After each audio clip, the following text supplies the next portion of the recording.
Listo, muchachos, pregunto, ¿quién de los que está acá no lo ha diligenciado? Bueno, entonces, se cierra hoy al mediodía el formulario. Para aquel pues que llegue tarde o que no haya logrado, tienen hasta el mediodía para diligenciarlo, porque ya me toca pasar el reporte a decanatura. Muchachos, ¿alguna pregunta hasta la clase pasada? ¿Hasta dónde vamos? ¿O vamos claros? Profe, sí, yo tengo varias, pero espere. Natalia, la escuchamos.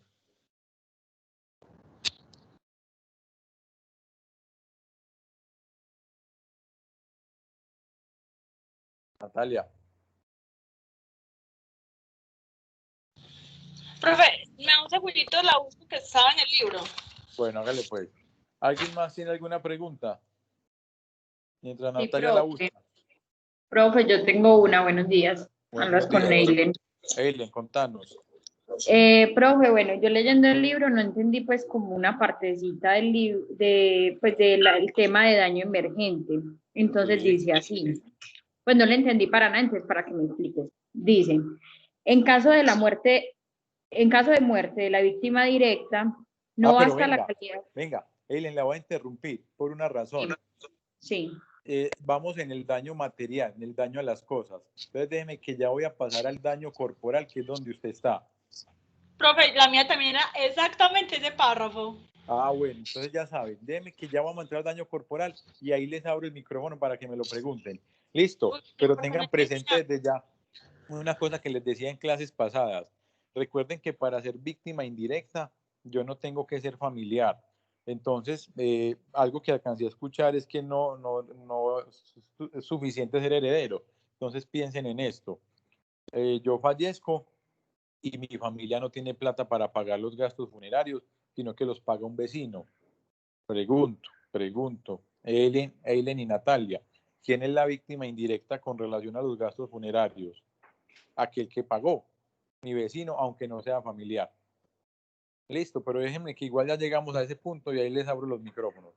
Hasta acá, hasta donde vamos, sin que nos adelantemos a los otros daños. Recuerden que vamos en el daño material. ¿Hasta acá hay alguna pregunta, muchachos? Entonces arranquemos. Recuerden que les había dicho en la clase pasada que habían 3 clases de daños. El daño a las cosas o material, el daño a los intangibles o inmaterial y el daño a las personas o corporal, que es el que vamos a empezar ya. Entonces hablemos del daño corporal. ¿Qué es el daño corporal, muchachos? El daño corporal es la afectación a la integridad biológica, a la integridad psicofísica de la persona. Ojo con psicofísica, muchachos.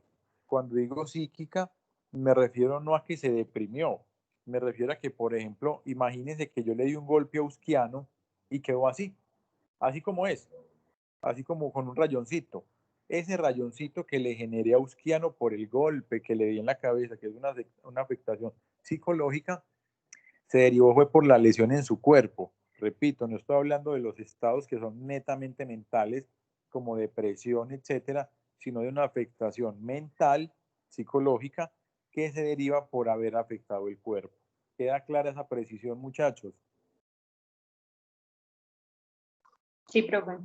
Listo. Sí, Entonces, profe. al igual que ocurre en el daño material, este daño corporal puede ocasionar 2 clases de perjuicios, patrimoniales y extrapatrimoniales. Repito, del daño material también se pueden derivar los perjuicios patrimoniales y los perjuicios extrapatrimoniales.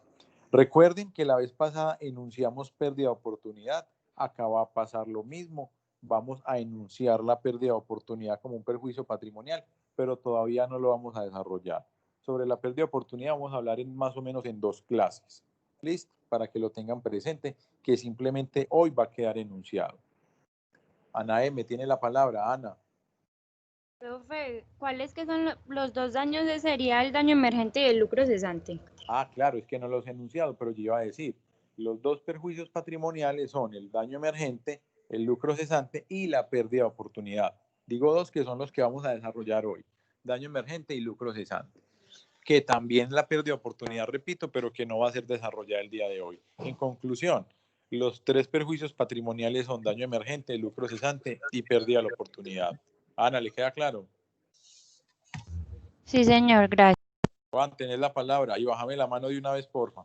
Listo, profe, la pérdida de oportunidad también se puede entender como la pérdida de la capacidad laboral, o son diferentes. No, son diferentes. Ahorita cuando estemos hablando de lucro cesante, vamos a hablar de la pérdida de capacidad laboral. Entonces, guardame esa pregunta 5 minuticos y llegamos ahí. Pero de una vez te digo, son diferentes. No te voy a explicar hoy qué es la pérdida de oportunidad, pero sí te voy a explicar qué es la pérdida de capacidad laboral. ¿Listo? Listo, profe, gracias. Hágale. Muchachos, hasta acá preguntas, vamos claros. Profe, qué pena. Bien. Quiero saber si tengo pues como la información correcta. Es decir, que todos los daños generan un perjuicio, ¿cierto? Y que Sí. los daños el daño, en este caso para los daños corporales, los perjuicios que se generan son patrimoniales y extrapatrimoniales, y los patrimoniales ya se dividen en lo que usted mencionó.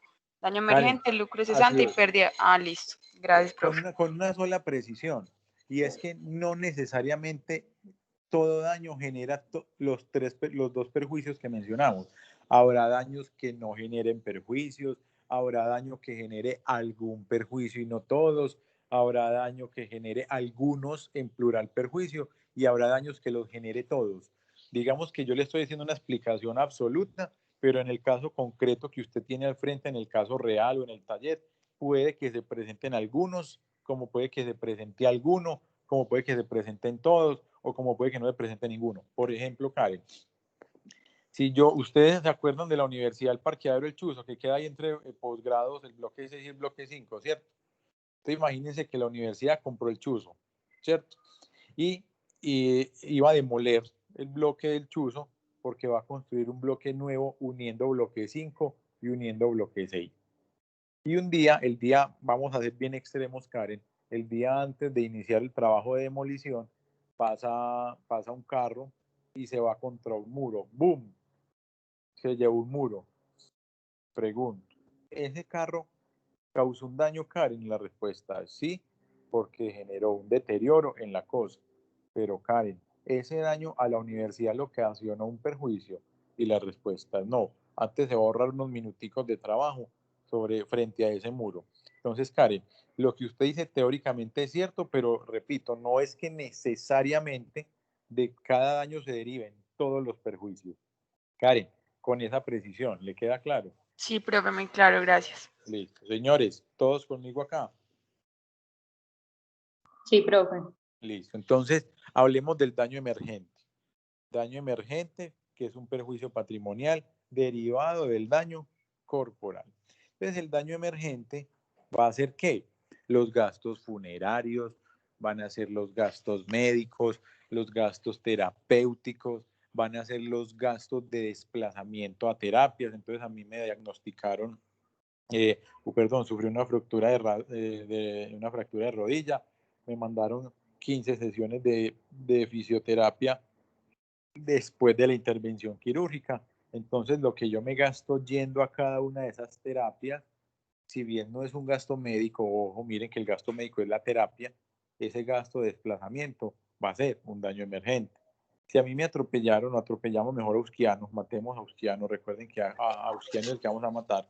Si a Usquiano lo atropellamos y queda cuadrapléjico y tiene que arreglar el carro que él conduce para poderlo manejar, adecuar ese carro es un daño emergente. Entonces, repito, el daño emergente normalmente son gastos funerarios, médicos, terapéuticos o de acompañante. Por ejemplo, Usquiano quedó en un estado de postración tal como el profe Fernando Montoya.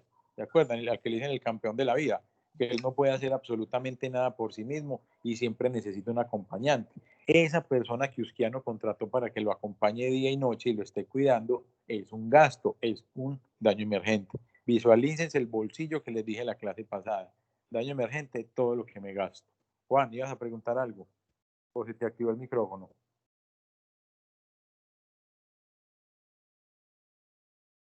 Juan D. No, profe, yo no. Ah, listo. Qué pena, vi con el micrófono activado. Listo, muchachos, nos queda claro ese daño emergente. Entonces, ahora sí vuelvo.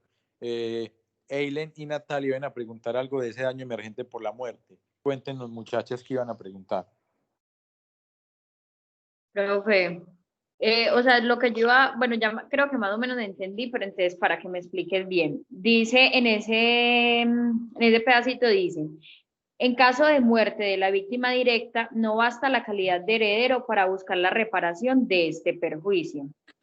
La persona que puede reclamar la indemnización de este rubro es quien haya efectuado los respectivos desembolsos, lo cual realizará a través de la acción personal. Entonces, de lo que empieza desde la persona que puede reclamar es como lo que no me queda claro. Pues esos Claro, respectivos desembolsos de entonces qué, de dónde. vuelvo al ejemplo que le planteaba de mi fallecimiento. O simplemente tengo que ir a terapias y yo no tengo plata, la verdad no tengo plata para desplazarme hasta la terapia, ¿cierto? Yo me desplazaba siempre en bicicleta para todas partes, no tengo carro, no tengo moto, no tengo plata para ir a terapia. Entonces yo voy donde el vecino y le digo, vecino, a mí me da pena con usted, yo tengo que ir a terapia, no tengo plata. ¿Usted me va a prestar, por favor, 200.000 pesos para ir a terapia? Entonces, imagínense pues que él me los prestó. Aquí hay una particularidad y es que como celebramos un contrato de mutuo, ¿saben lo que es el mutuo o no saben lo que es el mutuo, Eileen? Sí, profe. Listo. Entonces, como él me prestó ese dinero, celebramos un contrato de mutuo. En ese ejemplo concreto, como él y yo tenemos el contrato, yo puedo cobrar los 200.000 que me gasté yendo a terapias y estaría obligado a reembolsárselos a mi vecino. Esa sería una opción, ¿cierto? Por el contrato de mutuo. Pero también podríamos decir, el vecino, aunque yo no haya muerto, dice, venga, un momentico, ¿ustedes van a reclamar por la lesión que sufrió Alejandro? Sí, me incluyen a mí ahí, por favor, que yo fui el que pagué, ¿qué? Los desplazamientos. Entonces pensemos ya en el ejemplo contrario, donde fallezco, que es como está enunciado en el texto. Si yo me muero y mi esposa y mi hija no tienen plata para pagar los gastos funerarios, yo no tengo auxilio funerario, no tengo nada, y obvio pues no me pueden dejar ahí y no me quieren enterrar en el Universal,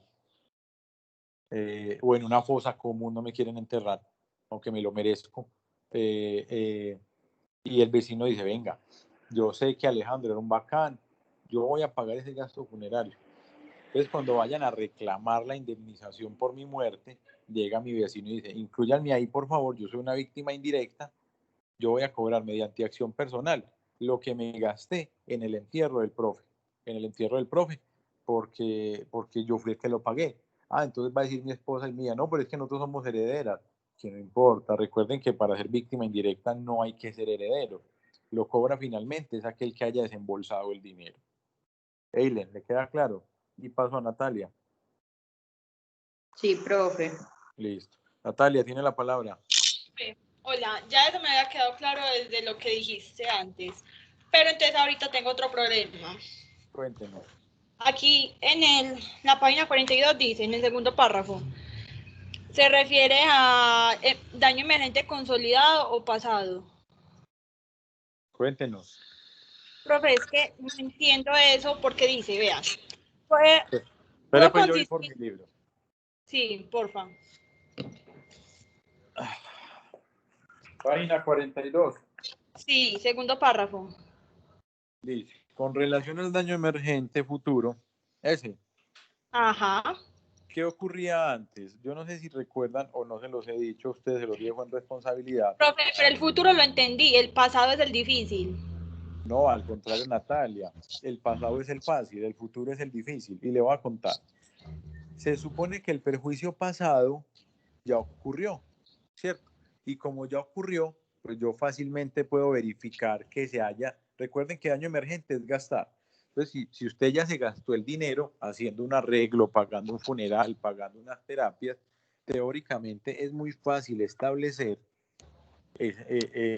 rastrear ese dinero, ¿cierto? Y decir, mire, yo me gasté la plata, mire acá las facturas de lo que pagué, como ya ocurrió el perjuicio, y en este caso concreto el daño emergente, ya ocurrió, es constatable fácilmente. fácilmente porque lo que ya pasó, Profe. al menos teóricamente es rastreable. Natalia, hasta ahí Esa la parte tiene la clara. entiendo. Esa parte la ¿Cómo? entiendo. Lo que no entiendo es cuando dice erogaciones periódicas. En el daño pasado, es que como así que Entonces, erogaciones periódicas. espéreme, yo termino la idea para que no nos quede esto mucho. Cuando, Listo. por el contrario, el perjuicio futuro, lo que pasa es que eso lo íbamos a ver en 2 clases más o menos, que es la certeza del daño. Cuando el perjuicio futuro, tratando del daño emergente, como todavía no ha ocurrido, miren que es que como en el futuro todavía no ha ocurrido, es más difícilmente verificable o constatar que la persona o la víctima se va a gastar algo de dinero que todavía no se ha gastado. Cuando ya se lo gastó Natalia, le repito, es muy fácilmente verificable. Cuando no se lo ha gastado, no es tan sencillo establecerlo, ¿cierto? Y un sector de la doctrina decía que el perjuicio para ser indemnizado tenía que ser actual. Entonces decían, solamente indemnizamos perjuicios que hayan ocurrido a hoy.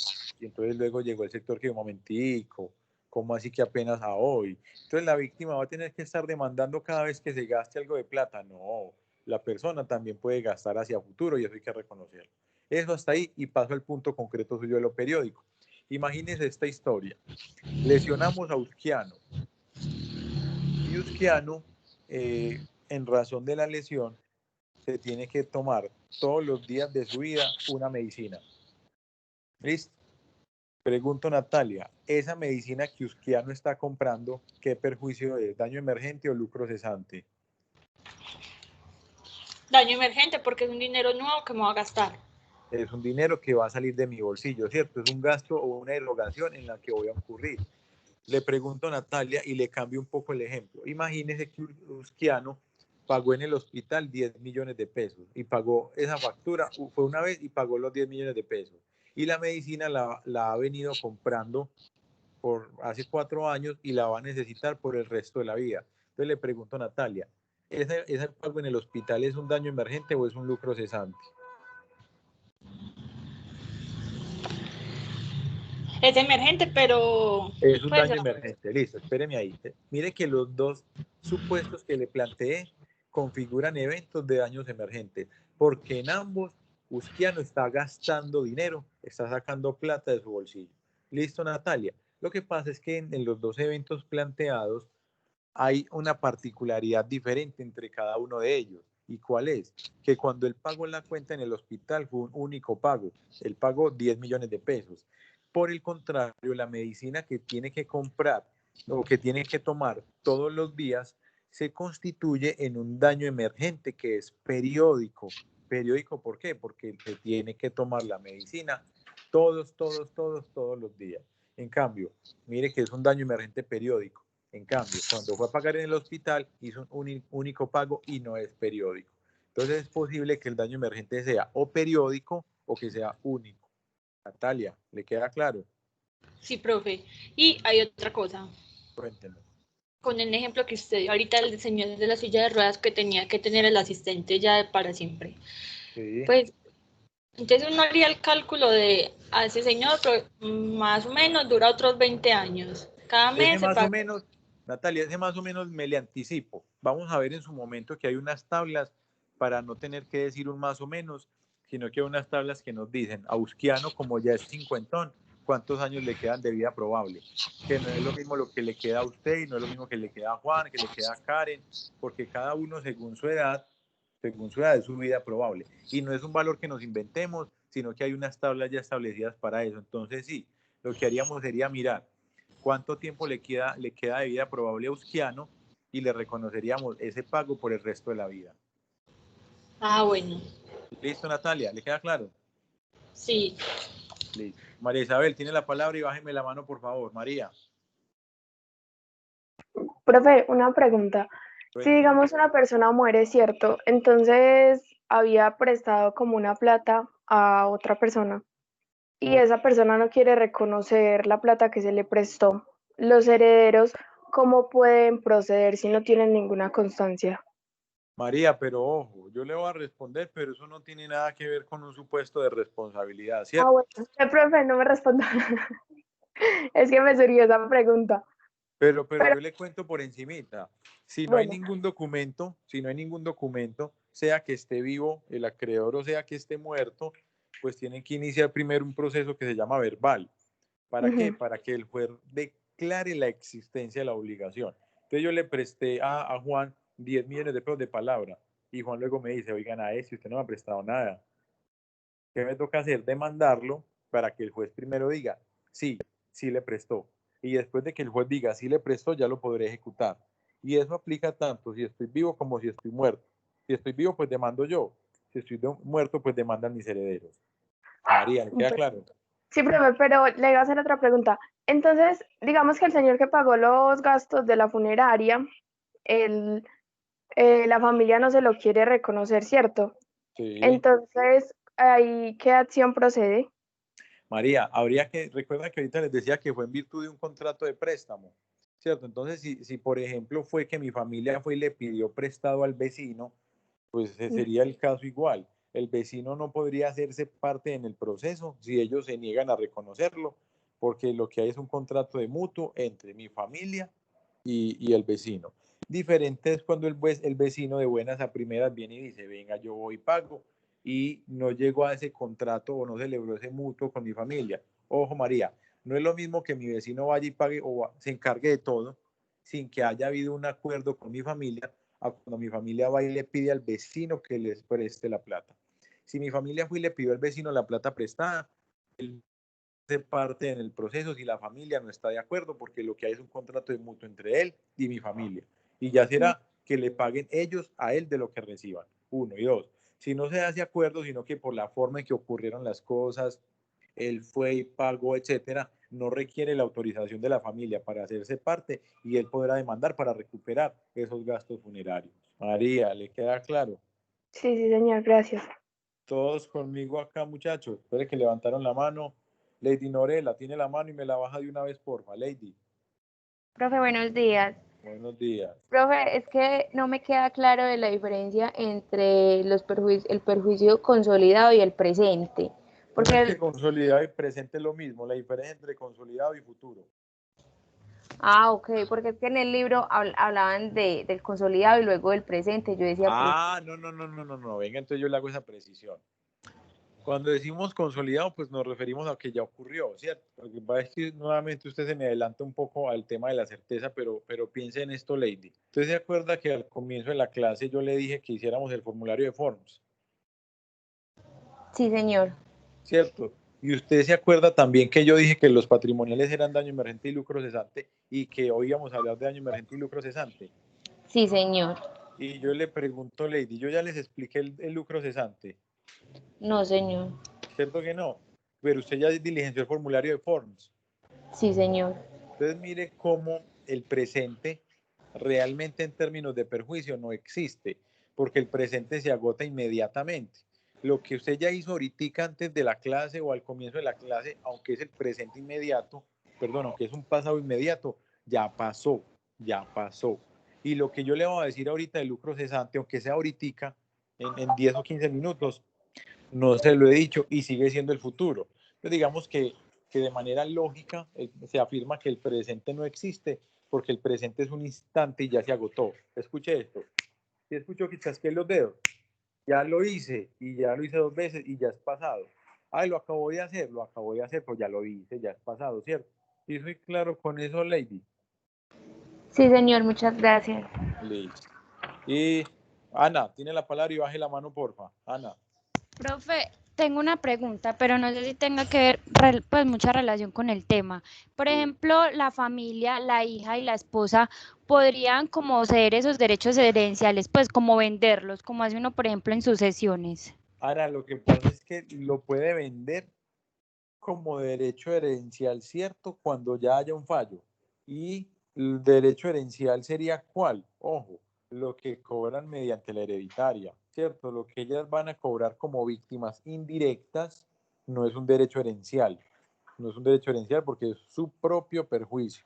Ana, como derecho herencial. Lo que pueden hacer son vender sus derechos litigiosos, pero ya no están vinculados a una sucesión.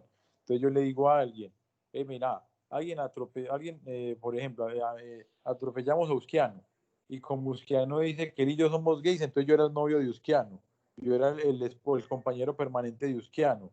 Entonces, yo le digo a usted que usted tiene plata y yo estoy insolvente. Joana, le voy a vender los derechos litigiosos que yo tengo para que usted demande a quien mató a mi querido, a Usquiano, a mi novio, a mi compañero permanente. Yo le vendo el derecho litigioso y usted ya iniciará el proceso porque usted es dueña de ese derecho litigioso. Ana, pero repito, si usted me está hablando del derecho herencial, se puede vender, pero ojo, ya no como litigioso, sino como herencial, y lo puede hacer solo aquello que hayan reclamado en virtud de la acción hereditaria para que sea herencial, porque si no es herencial todavía, sino que es litigioso, es decir, si los herederos no han demandado todavía o no hay fallo, lo que hay es enajenación de un derecho litigioso, aunque está vinculado a una acción hereditaria. Ana, ¿le quedó claro? Sí, señor, muchas gracias. Todos conmigo acá, muchachos. Sí, profe. Listo. Entonces pasemos a la otra clase del perjuicio, que es el lucro cesante. Recuerden, el otro perjuicio patrimonial derivado del daño corporal. Hay otro que es pérdida de oportunidad que hoy no lo voy a explicar. Repito, lucro cesante. ¿Qué es lucro cesante? ¿Qué es lucro cesante? Dejar de percibir.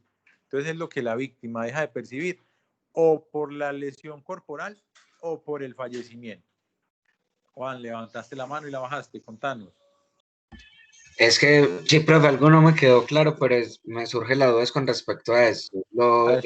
En el daño emergente, como los gastos y todo esto, ¿eso tiene como un límite de tiempo o son los gastos que acontecen en cualquier momento producto del daño que se hizo? O Juan, pues en algún creo momento. entenderle la pregunta, no me está hablando de términos de prescripción y caducidad, sino que me está hablando hasta por qué tiempo se pueden cobrar. Sí, como hasta por qué tiempo. Por ejemplo, si después de un tiempo de la ocurrencia del daño, unos 5 años o algo, se presenta algo y se ve que es por culpa de ese daño que pasó, pues, ¿qué pasaría? ¿Ya perdería? ¿Hay un No, límite? no hay límite de tiempo. Y vámonos al caso concreto o a un caso real. La persona, después de haber sido lesionada, pasó 5 años en el hospital, que es el tiempo que usted está poniendo, y falleció. El responsable no va a poder decir, un momentico, ¿cómo así que me está cobrando un gasto funerario 5 años después? Causa de la muerte, choque multisistémico derivado de unas lesiones que tuvo por allá en el accidente. Ah, claro, si el gasto funerario se generó por el accidente, podrá cobrarlo, aunque hayan transcurrido ese término. Aquí Juan iba mezclado con la otra parte de la pregunta que usted no formulaba, y son los términos de prescripción y caducidad. Eso podrá cobrarlo siempre y cuando no haya prescripción y caducidad. Por ejemplo, si estamos vamos a demandar al hospital, si es una entidad pública, no podría cobrarle después de 5 años, porque la caducidad para ellos es de 2 años, ¿cierto? Entonces, mezclando las dos preguntas, no es que haya un límite de tiempo frente a la causación del perjuicio, siempre que el perjuicio se demuestre que se originó, producto de, podrá cobrarlo, y por eso decíamos que hay perjuicios futuros. Miren, Usquiano iba a necesitar la medicina por el resto de su vida, y a Usquiano le quedan 20 años de vida. ¿Podrá cobrar los 20 años? Podrá cobrar los 20 años, ¿cierto? Pero siempre y cuando no hayan términos de prescripción y caducidad. Juan, ¿le queda claro? Sí, señor, me queda claro. Listo. Todos conmigo acá, muchachos, para que digamos con el lucro cesante. Listo. Sí, Entonces, profe. volvamos. Estamos diciendo que el lucro cesante está configurado por aquello que la víctima deja de percibir por la lesión o por el fallecimiento. Y entonces, para que se configure este lucro cesante, requerimos la presencia de debemos establecer o identificar 3 cosas: ingresos, duración y pérdida de capacidad laboral. Repito, los 3 elementos que tiene el lucro cesante para su reconocimiento en el daño corporal son ingresos, duración y pérdida de capacidad laboral. Entonces, Juan, ya en un momentico le va a responder su pregunta de pérdida de capacidad laboral. Repito, ingresos, duración y pérdida de la capacidad laboral. Ya los voy a desarrollar uno a uno, ¿listo? Muchachos, ingresos. La pregunta es, ¿cuánto se ganaba la víctima? ¿Cierto? Entonces, si la víctima se gana 20 millones de pesos, hay que liquidarle el lucro cesante con base en lo que se ganaba. 20 millones de pesos. Si la víctima se ganaba un salario mínimo, hay que liquidarle con base en el salario mínimo. Entonces, a cada víctima, según lo que se gane. Y por eso muchos dicen que la responsabilidad civil es clasista. No es que sea clasista. Lo que pasa es que no podemos enriquecer a la víctima. Si la víctima se ganaba un salario mínimo, pues habrá que darle con base en el salario mínimo. Y si tenía sueldo de magistrado de alta corte, pues habrá que darle sueldo de magistrado de alta corte, ¿es cierto? Porque lo contrario sería o enriquecer a la víctima o empobrecer a la víctima. No es que vamos a decir, vamos a tomar en promedio el salario nacional, no, no es promedio, es lo que cada uno efectivamente estaba ganando. ¿Listo? Precisiones, muchachos, precisiones. Profe, Unas precisiones antes de darles la palabra que de pronto les voy a responder acá sus inquietudes. Si el salario es variable, es decir, yo soy vendedor y en diciembre gano mucho, pero en enero no gano nada. Tomaremos como referente los últimos 12 meses, muchachos, no el último año, ojo, los últimos 12 meses. Y explico esto que acabé de decir. ¿Cómo así que no el último año? Es que el último año es 2020, ¿cierto? Y 2020 lleva 8 meses. E imagínense que en este promedio de año yo no he cogido todavía los meses buenos que son octubre, noviembre, diciembre, apenas voy para septiembre. Entonces mi promedio quedaría muy bajito si es el último año. Entonces se dice que no es el último año, sino los últimos 12 meses. Eso cuando mi salario es variable. Otra cosita, con relación al salario mínimo, muchachos. Una cosa es que la persona sea productiva y no logre probar cuánto se gane, y otra cosa es que la persona no sea productiva. Por ejemplo, si yo soy vendedor ambulante, piensen en la universidad, está el de las papitas, está el de las empanadas, está el del mango, o está el que tiene la carretilla con cosas de celular. Como ellos viven del día a día, seguramente no hay registro contable ni financiero de lo que ellos se ganan. Pero ellos con que logren probar que son productivos, se les va a presumir que ganan un salario mínimo, pero porque están probando su productividad. Diferente es, muchachos, que no logre probar que es una persona productiva. Entonces yo soy un vago y no hago nada. A mí no se me va a reconocer el lucro cesante porque no logré probar. Perdón, sí, no se me reconoce el lucro cesante y mucho menos se me presume el salario mínimo porque no logré probar que era productivo. Y lo último, antes de darle la palabra a Lady, que iba a preguntar algo, en ocasiones la prueba es indirecta. Les cuento una historia. Yo una vez representé a un señor que cuando demandamos el salario mínimo era 500.000 pesos y él era un comerciante informal, no tenía registro de nada, pero imagínense que él tenía un contrato de arrendamiento con una inmobiliaria de donde pagaba un canon mensual de 500.000 pesos. Pregunto, ¿podemos presumir que él se gana el salario mínimo o podremos presumir un poquito más? más. Más, Yo ¿cierto? creo que más.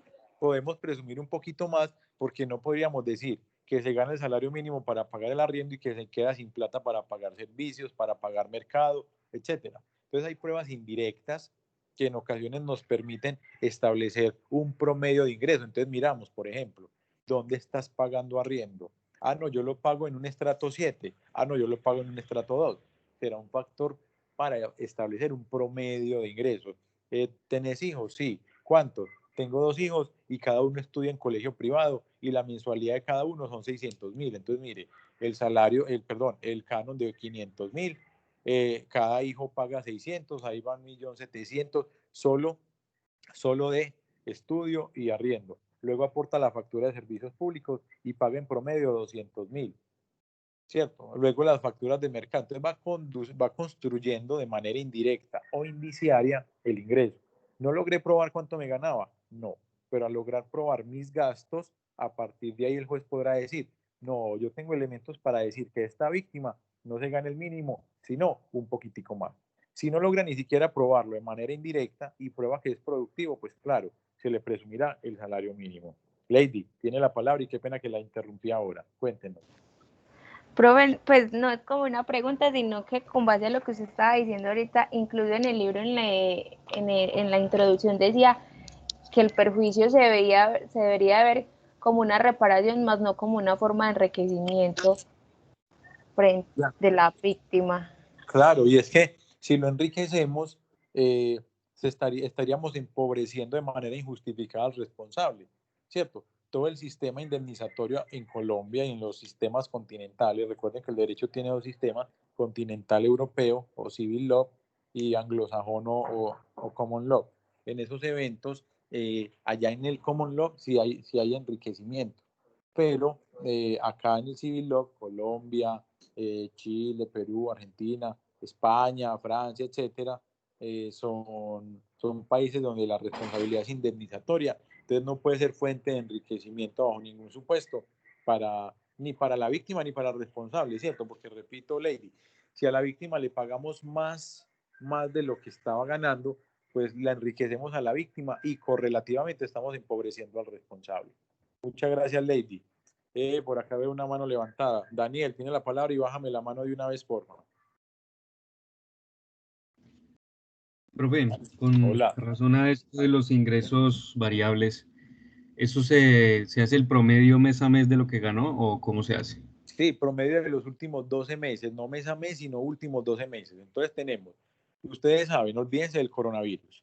Ustedes saben que en el comercio, en las ventas, los meses más buenos del año son octubre, noviembre y diciembre. Y saben también que los meses más malos del año son enero, febrero y marzo, ¿cierto? Entonces, para ese que es vendedor, que trabaja en el comercio, se toma como promedio los últimos 12 meses. Entonces, digamos, yo sé que todavía no se ha acabado agosto, pero vamos a redondear. Vamos a suponer que la liquidación es a hoy, 1 de septiembre. Vamos a suponer que hoy es 1 de septiembre. Yo no tomo el último año porque estaría tomando todos los meses del año 2020, pero no tomaría nada del 2019. Entonces se toma en promedio los últimos 12 meses, es decir, tomaría desde 1 de septiembre de 2019 a 1 de septiembre de 2020, últimos 12 meses, Daniel. ¿Le queda claro? Sí, profe. Y en caso de haber un mes que esa persona no ganó nada, que el salario es cero, ¿igualmente se cuenta o...? Daniel, yo necesito que usted me responda otra cosa antes de yo responderle. ¿Por qué razón no ganó nada? Porque yo le voy a contar una historia y antes de que usted me responda. Sabemos que el coronavirus ha llevado a que muchas personas queden sin empleo, ¿cierto? Entonces, digamos, yo soy una de esas personas y me lesionan hoy, que estoy desempleado, pero perdí mi trabajo por el coronavirus. Entonces, imagínate pues que me lesionan y yo voy a demandar al responsable. Entonces, el responsable no es que me vaya a decir, ah, no, mi hijo, muy conchudo usted estaba sin trabajo y me va a venir a cobrar un lucro cesante. Yo como me defiendo diciéndole, un momentico, yo estoy sin trabajo, pero eso es coyuntural. Eso es por esta circunstancia del coronavirus, pero mire, qué tiempo atrás yo fui una persona productiva. Mire que yo todos los días de mi vida, bueno, no, todos los días no, mire que yo todo este año he trabajado, salvo cuando empezó la contingencia, que mi empleador se quebró y me tuvo que despedir. Entonces no podríamos decir que a mí, Daniel, como estoy sin trabajo, no me lo van a reconocer o que me van a promediar, porque es que es diferente el salario variable a un salario constante, pero que hoy no se está generando. Entonces decir que a mí no me van a reconocer lucro tanto que me lo van a promediar estos 8 meses cuando solo trabajé 3 meses, porque entonces estaría partiendo el salario casi que a la mitad. ¿Qué me harían a mí, Daniel? Me harían el último ingreso. Y todos lo vemos. Contratistas de la alcaldía, contratistas de la gobernación, que cada 4 años se quedan sin trabajo. ¿Por qué? Porque hay cambio de mandatario, ¿cierto? Entonces, si una persona que trabajó los últimos 4 años la lesionan hoy y está sin trabajo, pero trabajó 4 años atrás, no le van a decir, no, es que usted es un desempleado mío, usted es un vago, no, le van a decir, bueno, usted era productivo, muestre cuánto se estaba ganando, y con base en ese último ingreso es que se le va a cuantificar. Daniel, ¿le queda claro? Sí, profe, gracias. Sí. Veo una mano levantada por acá. Andra, tiene la palabra y bájeme la mano, por favor. Profe, hola, buenos días. Buenos días. Profe, le hago una pregunta, pues en realidad no sé si la pregunta es sobre, pero igual se la voy a hacer. En el caso del salario mínimo, ¿se debe descontar el tema de, pues, de auxilio de transporte, de prestaciones, o todo se incluye ahí lo mismo que en el tema del salario integral? Andra, a ver, le voy a responder ya, pero eso lo vemos a detalle en liquidación. Se le suman las prestaciones sociales. Si es salario integral, no se le suman. Y si es independiente, tampoco se le suman. Recuerde, Andra, que no todo el mundo gana prestaciones sociales. Solo aquel que tiene una relación laboral siempre y cuando el salario no sea integral, es decir, si es integral no se le pagan por aparte porque está incluido en el salario. Entonces, para redondearle la pregunta y no dejarla en el aire, aunque sobre eso volvemos a detalle en liquidación. Si la persona es independiente, no se le suman. Si es vinculado y no es salario integral, se le suman. Si es vinculado y es salario integral, no se le suman. Andra, más o menos claro. Eso lo desarrollamos más en liquidación, pero más o menos claro. Sí, profe, muchas gracias. Listo. Muchachos, todos conmigo acá. Listo. Entonces, esto con relación a los ingresos. Pasemos a la duración. Decíamos que hay 3 elementos del lucro cesante: ingreso, duración y pérdida de capacidad laboral. Entonces, la duración lo que hace es decirnos por cuánto tiempo, muchachos, por cuánto tiempo la persona se va a privar de los ingresos. Entonces, acá tendremos que mirar si hubo secuelas, si no hubo secuelas, si la secuela es transitoria, si la secuela es permanente. Entonces, si la secuela es por toda la vida, será por el resto de la vida. Si la secuela duró 3 meses, pues será por 3 meses. Si no hubo ninguna secuela, sino que hubo una incapacidad de 15 días, será por 15 días. Entonces, la duración nos ubica en si hubo secuela o no, y 2, qué carácter tiene esta secuela entre permanente y transitorio. Muchachos, ¿nos queda clara la duración? Sí, profe. ¿Todos? Sí, profe. Natalia, tiene la palabra y bájeme la mano de una vez, por favor.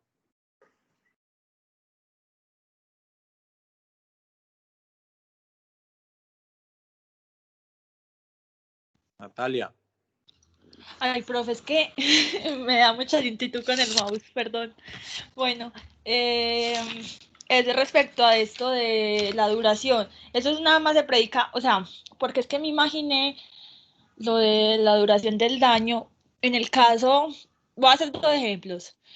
Tengo una máquina, ¿cierto? Y la máquina fue que se me dañó. El tiempo en arreglo de la máquina fueron 2 meses, ¿cierto? Entonces, durante 2 meses dejé de recibir el ingreso. Y el otro caso es que yo sea la máquina, que yo soy la que, por ejemplo, una escritora, ¿cierto? Entonces, el tiempo en que se me fracturó la mano fueron 2 meses y quedé con secuelas. ¿Me puede explicar en los 2 ejemplos cómo sería? En los Y 2 si ejemplos, los 2 Natalia, en los 2 ejemplos serían exactamente iguales, Natalia. Habría lucro cesante para ambos eventos de 2 meses. Con las máquinas hay unas, pero por ejemplo, no es lo mismo que usted la máquina no la haya llevado a arreglar y la haya dejado guardada 3 años a que usted la lleve inmediatamente. Entre otras cosas, no es lo mismo que usted no la lleve a arreglar porque no tiene dinero o porque no quiera. Y eso es algo que se llama el deber de mitigar. La víctima, si puede evitar que el daño se genere o que se extienda, deberá evitarlo. Entonces, frente a la máquina, en principio lo que usted planteaba, la reparación demora 2 meses, se pagará lucro cesante por los 2 meses. Y frente a la escritora, usted decía que la máquina es usted, frente a la escritora que no puede escribir durante 2 meses, se le paga lucro cesante durante el tiempo de incapacidad. Lo que pasa es que con las personas es más sencillo, al menos teóricamente, porque nadie le va a decir a usted entrar frente a una máquina por cuánto tiempo iba a durar la reparación, etcétera. Con la máquina será cuando ya se arregle que se logre establecer, a menos pues que usted la haga peritar y que le digan el arreglo valdría tanto y demoraría tanto, pero incluso en ocasiones se pueden rajar. ¿Por qué? Porque hay ocasiones en que el repuesto no se consigue, etcétera. A mí me pasó una vez, llevé un carro a arreglar y era un repuesto que se conseguía supuestamente en Bogotá y ni siquiera en Bogotá lo había, tuvieron que mandar a pedir de Francia. El carro estuvo en el taller como 6 meses, cuando si la pieza hubiera estado, se hubiera demorado casi que una semana y ya. Entonces, con los carros es complejo. Con las personas también es un grado de complejidad, pero llega un punto en donde ya le dicen, esa secuela suya es permanente, eso nunca se le va a quitar. Entonces, a partir de ahí podríamos decir que es toda la vida, toda la vida. Con la máquina nunca podríamos decir que va a ser por toda la vida. Sería como la diferencia entre una y otra, Natalia. Natalia, ¿le queda claro? Profe, sí me queda claro, pero entonces acá la pregunta es si ambas son corporales a pesar de que sea una cosa y una persona. No, si es una cosa, sería un daño, un lucro cesante derivado del daño material, que lo veíamos en la clase pasada, que si el bien es productivo, será con base en la utilidad que ese bien generaba, mientras que si es una persona, será un daño corporal. Entonces, por ejemplo, para el daño en la cosa no habría que mirar porcentaje de pérdida de capacidad laboral, por ejemplo, que lo vamos a ver ahorita. Listo, Natalia. Sí, profe. Y María Isabel tiene la palabra y bájeme la mano, porfa, de una vez. María. Profe, si la secuela en el tiempo pues que está, ¿sí se escucha bien? Sí, espere que hay un Pues eco por acá, los voy a silenciar a todos. Ahí los silencié. María, vuelve a prender el micrófono, porfa. listo. Profe, si la secuela en el tiempo que la persona pues lo están curando y todo eso desaparece, pero vuelve a aparecer después de un tiempo y es consecuencia de ese mismo daño, ahí se entendería como eso del hecho futuro o como así. Claro, es decir, habría que diferenciar en el momento en el que nos encontremos judicialmente hablando, es decir, ya se pagó, ya hay proceso, no se ha pagado, pero digamos, si desaparece un tiempo y luego reaparece, o por ejemplo, la persona estaba presentando mejorías, pero luego se volvió a agravar, si no ha habido demanda y no ha habido nada, pues uno reclama con el estado actual que tenga en ese momento. Si el proceso está en curso, el Código General del Proceso le permite al juez, aunque usted haya pedido, por ejemplo, en su demanda el 10%, una afectación del 10%, una secuela sencilla, y luego se agravó, le permitirá al juez al momento de fallar tener en cuenta la gravedad o el estado actual. Y si ya hubo fallo y esa agravación se debió a un hecho, es un hecho nuevo, se permitirá demandar nuevamente, siempre y cuando, María, no haya término de prescripción o caducidad. María, ¿le queda claro? Sí, señor, gracias. ¿Todos conmigo acá, muchachos? Sí, profe. Listo, entonces hablemos del último elemento que es la pérdida de capacidad laboral.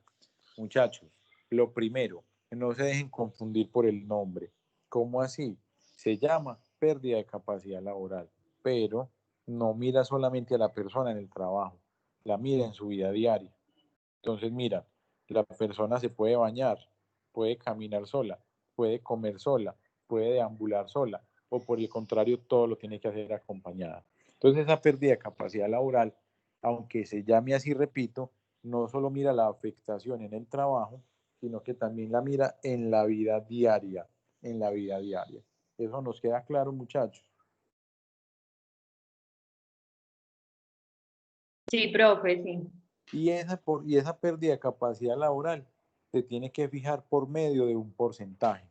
Entonces le van a decir a la víctima, su pérdida de capacidad laboral es del 10%, su pérdida de capacidad laboral es del 40%, su pérdida de capacidad laboral es del 80%. Teniendo eso claro, muchachos, nos podemos encontrar frente a uno de dos escenarios. Primer escenario, la pérdida de capacidad laboral es inferior al 50%. Isabela, termino estos dos escenarios y antes de desarrollarlos le doy la palabra. En el primer escenario, la pérdida de capacidad laboral es inferior al 50%. Y el segundo escenario, la pérdida de capacidad laboral es igual o superior al 50%. Ya les voy a explicar las consecuencias de cada uno de ellos. Repito, en el primer escenario, la pérdida de capacidad laboral arrojó un valor inferior al 50%. Y en el segundo escenario es igual o superior al 50%. Isabela, tiene la palabra. Qué pena, profe. Entonces también, pues, ¿quién es el encargado de medir ese porcentaje?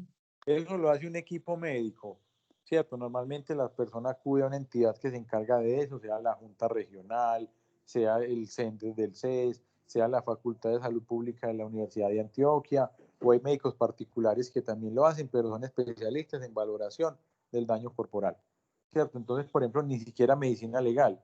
Medicina legal lo que dice es secuela permanente, secuela transitoria. Medicina legal no fija el porcentaje de pérdida de capacidad laboral. Entonces debe acudir a una entidad especializada en ello, Isabela. ¿Le queda claro, Isabela? Sí, profe, sino que, no sé si me confundí, sino que a medida que yo fui leyendo el texto decía que los parámetros los fijaba mediante el arbitrario judicial. El Pero arbitrio entonces ya es otro judicial. tema. Ojo, sí, Isabela. Lo que pasa es que hay unos perjuicios, que lo vamos a ver en la próxima clase, que son extrapatrimoniales, que se fijan mediante arbitrio judicial, aunque en ocasiones se hace con base en el porcentaje de pérdida de capacidad laboral. Pero son dos cosas diferentes. El árbitro judicial lo que hace es fijar el valor del perjuicio extrapatrimonial, aunque le repito, Isabela, en ocasiones con base en el porcentaje de pérdida de capacidad laboral. Entonces, ¿qué dice el juez? Entre más porcentaje de pérdida de capacidad laboral, voy a presumir que hay más dolor, entonces le da más. Entonces, si el porcentaje de Euskiano fue el 5, le va a dar 1 millón, por decir algo. Si fue el 15, le va a dar 5 millones, porque asume el juez que le dolió más. Si fue el 20, le da, ¿cuántos millones íbamos? 5, le va a dar 15. Y así va subiendo conforme al grado de porcentaje de pérdida de capacidad laboral. Pero repito, ese arbitrio judicial que usted menciona es para darle valor al perjuicio extrapatrimonial. Isabela, ¿le queda claro? Sí, profe, muchas gracias. Todos conmigo acá, muchachos. Entonces voy con los dos escenarios. Si estamos en el primer escenario, porcentaje de pérdida de capacidad laboral inferior al 50%, a la víctima se le va a dar sobre el salario el porcentaje de pérdida de capacidad laboral. Por ejemplo, muchachos, yo me gano 1 millón de pesos y mi porcentaje de pérdida de capacidad laboral fue inferior al 50%, o sea que un 25%. ¿Cuánto me van a dar? Me van a dar del salario me van a dar el 25%, es decir, 250.000. ¿Estamos claros con ese primer escenario? Profe, no, ¿me puede repetir, porfa, como la teoría, la víctima se le va a dar sobre el salario? Se le va a dar sobre el salario el porcentaje que haya recibido de pérdida de capacidad laboral. ¿Listo, Ana? Sí, profe, gracias. Listo. En el segundo escenario, en cambio, cuando es igual o superior al 50%, se le va a reconocer con base en el 100%. Muchachos, ¿cuál es el análisis? Dice el juez. Cuando el porcentaje de pérdida de capacidad laboral es igual o superior al 50%, la víctima quedó en estado de invalidez, conclusión, no puede volver a trabajar, conclusión, hay que darle todo lo que se ganaba. Entonces, volviendo a nuestro ejemplo, yo me gano 1 millón de pesos y mi porcentaje de pérdida de capacidad laboral fue 50, fue 60, fue 70, fue 80, fue lo que sea. Siempre que sea igual o superior al 50%, de ahí en adelante me va a dar el 100%, es decir, me va a dar el milloncito de pesos. ¿Claro el segundo escenario? Sí, profe. Listo. John F. tiene la palabra y bájeme la mano, porfa. John, contanos. Profe, y si usted le siguen pagando ese millón, ya es por el resto de su vida. Si la secuela es permanente, por el resto de la vida. Listo, gracias. Juan, usted que me había preguntado en la pérdida de capacidad laboral, ¿le queda claro lo que es la pérdida de capacidad laboral? Señor, gracias. Muchachos, ¿todos conmigo acá? ¿O alguien no está conmigo acá? Sí, profe, súper bien. Profe, Hola. Sí, profe, muy bien. una pregunta. Entonces, para reconocer el lucro cesante, ¿se tienen que reconocer esos? Tienen que concurrir los tres para poderlo cuantificar. Porque si usted logra probar cuánto se ganaba, pero no logra probar que sufrió una secuela permanente, por ejemplo, pues no le van a dar nada, porque no logró configurar el lucro cesante. María, ¿le queda claro?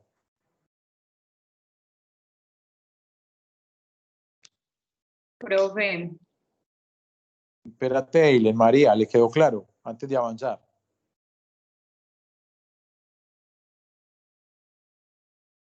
Bueno, yo perdí a María. Eileen, tiene la palabra usted mientras tanto.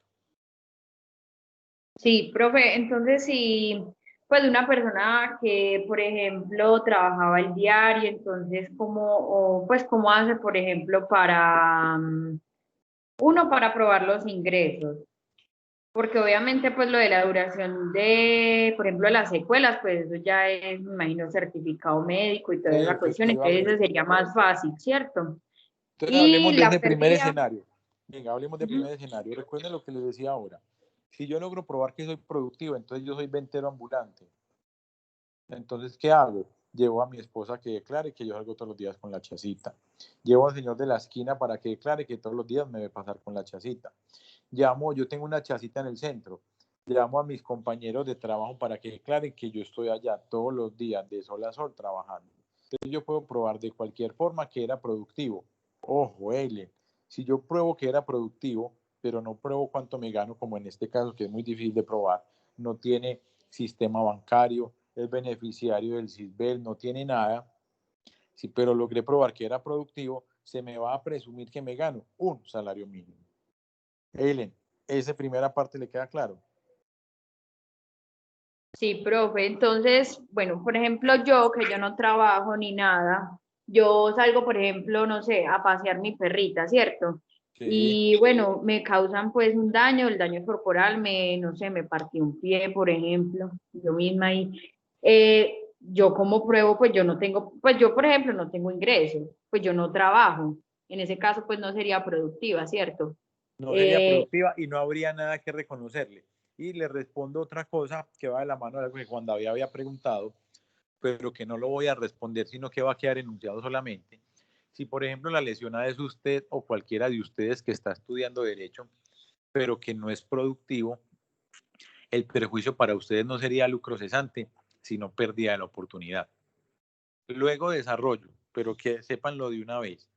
Para usted, por ejemplo, Eileen, que es estudiante de derecho o de cualquier otra profesión, si usted ya está encaminada a ser productiva, aunque hoy no lo sea, el perjuicio que se le genera no se llama lucro cesante, sino pérdida de la oportunidad.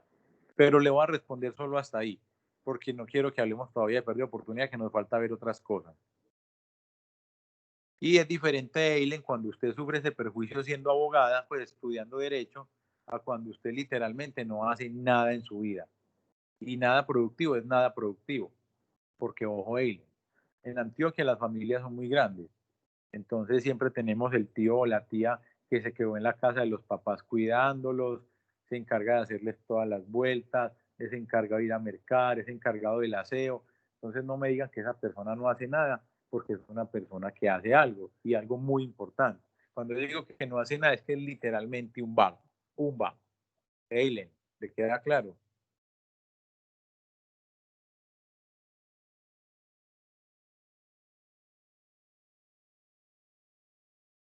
Eileen, ¿le quedó claro?